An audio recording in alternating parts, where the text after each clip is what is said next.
बर्बरीक पूर्व जन्म में कौन थे? बर्बरीक महाभारत से बहुत पहले पूर्व जन्म में एक यक्ष थे, जिन्हें विष्णु भगवान का अपमान करने की वजह से ब्रह्मा जी ने श्राप दिया था।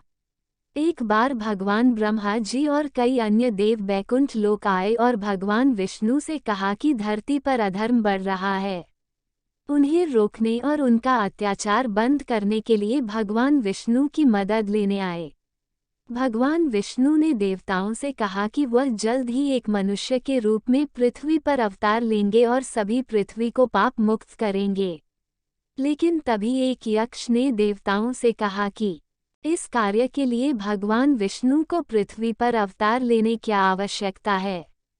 वह अकेले ही सभी दुष्टों का संहार करने के लिए पर्याप्त है। ये सुन ब्रह्मा जी को बहुत दुख हुआ। भगवान ब्रह्मा ने यक्ष को श्राप दे दिया, जब भी पृथ्वी पर पाप बहुत ज्यादा बढ़ जाएगा, तब दुष्टों, आतंकियों आदि का करने से पहले भगवान विष्णु पहले उसका वध करेंगे और वह एक दैत्य जाति में जन्म लेगा। इस श्राप के अनुसार यक्षराज को किसी दैत्य कुल में जन्म लेना था।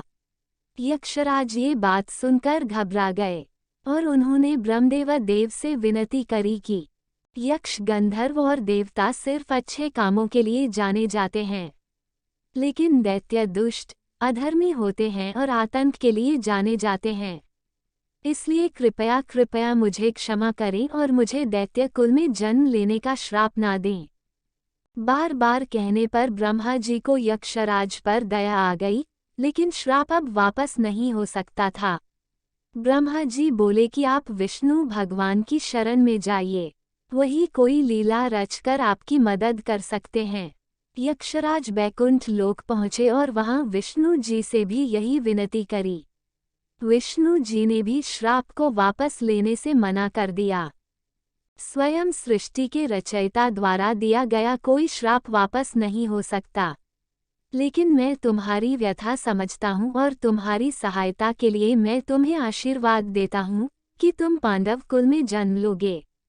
महाभारत के युद्ध में तुम्हारा बहुत बड़ा योगदान होगा।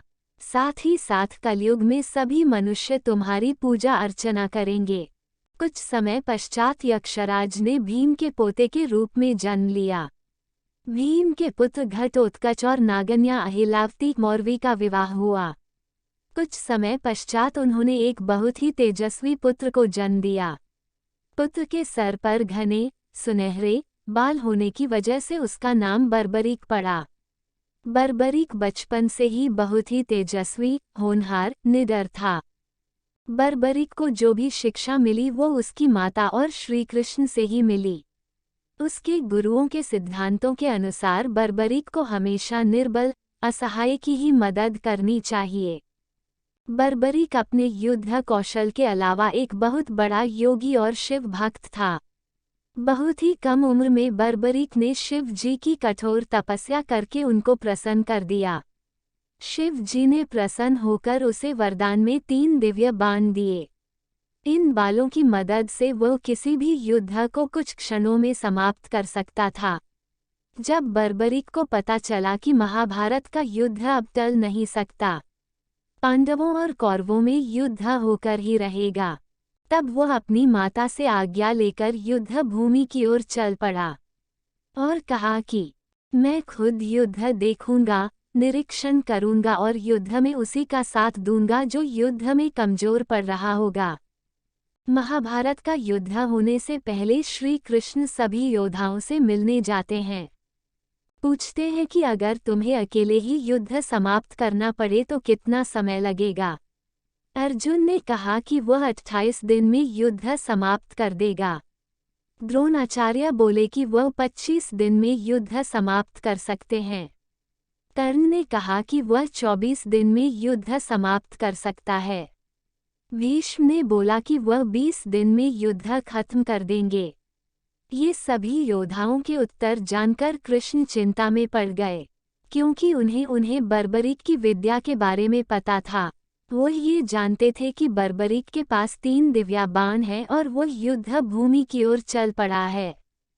क्योंकि कृष्णा स्वयं बर्बरीक के गुरु रह चुके थे तो वह बर्बरीक से मिलने पहुँचे।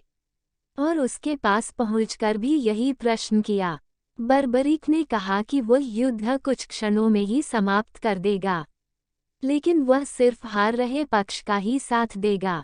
कृष्ण ने अचरज में आते हुए कहा कि तुम्हारे पास तो सिर्फ 3 बाण है, कोई सेना नहीं है। तुम मृत्युलोक के सबसे बड़े युद्ध को सिर्फ 3 बाण से कैसे खत्म कर सकते हो? हे पूज्य दादा कृष्ण, शत्रु को मारने के लिए सिर्फ एक ही बाण काफी है।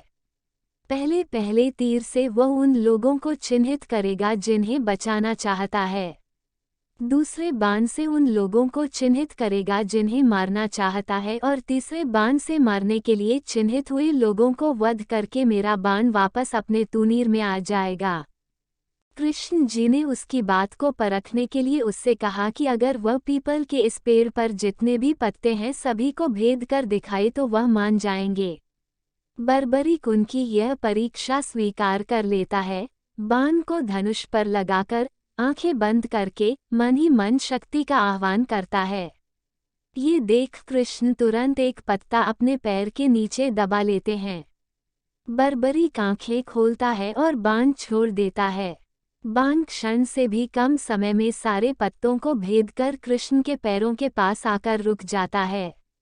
बर्बरीक कृष्ण से पैर हटाने के लिए कहते हैं, हे कृष्ण, मेरे बाण को सिर्फ पत्ते भेदने का ही निर्देश मिला है। मैं आपके पांव को नहीं भेद सकता, इसलिए कृपया अपना पैर हटा लीजिए, जिससे कि आपके पैर के नीचे दबे पत्ते को उसका बाण भेद सके।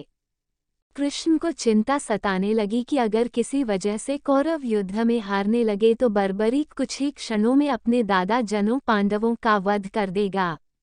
लेकिन वैकुंठ लोक में यक्षराज बर्बरीक को मृत्यु लोक में दैत्य के रूप में जन्म लेने के बाद भी कुछ अच्छा करने का आश्वासन मिला था। लेकिन अगर बर्बरीक ने पांडवों का वध कर दिया तो विष्णु जी द्वारा यक्षराज को दिया आश्वासन बेकार जाएगा।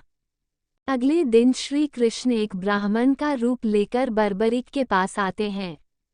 ब्राह्मण बर्बरीक के पास आकर भिक्षान देहि कहकर कुछ भिक्षा देने के लिए कहते हैं। बर्बरीक तुरंत अपने स्थान से उठकर ब्राह्मण देवता को प्रणाम करता है और कुछ भी मांगने के लिए कहता है। ब्राह्मण देवता तुरंत बर्बरीक से उसका शीश मांग लेते हैं। बर्बरीक भी अपना शीश देने के लिए तैयार हो जाता है, लेकिन एक ब्राह्मण का किसी से उसका सर मांगना बर्बरीक को समझ नहीं आता और वह ब्राह्मण देवता से विनती करता है कि उन्हें अपना असली रूप दिखाएं। ब्राह्मण देवता तुरंत श्री कृष्ण बनकर बर्बरीक के सामने आ जाते हैं। कृष्ण को पहचानकर बर्बरीक की आंखों से आंसू बहने लगते हैं। वह कृष्ण से विनती कर बोलता है कि मैं अपनी मां से बोलकर आया हूं कि युद्ध भूमि में जा रहा हूं, लेकिन आपको अपना शीश देने का वचन भी दे चुका हूं। ऐसे में मेरा युद्ध देखने की अभिलाषा अधूरी रह जाएगी। कृष्ण बर्बरीक को आश्वासन देते हैं कि वो जरूर युद्ध देख पाएगा। उसकी वीरता की कथा पूरे विश्व में जानी जाएगी। कलयुग में मनुष्य तुम्हारी पूजा करेंगे और तुम्हारे सिद्धांतों पर चलेंगे। जब जब महाभारत की गाथा पढ़ी और सुनाई जाएगी तुम्हारा नाम जरूर आएगा। श्रेष्ठ शूरवीरों, धनुर्धरों में तुम्हारी गणना होगी। यदि आपको ये स्टोरी पसंद आई हो तो वीडियो को लाइक करें, शेयर करें और चैनल को सब्सक्राइब करना ना भूलें। धन्यवाद।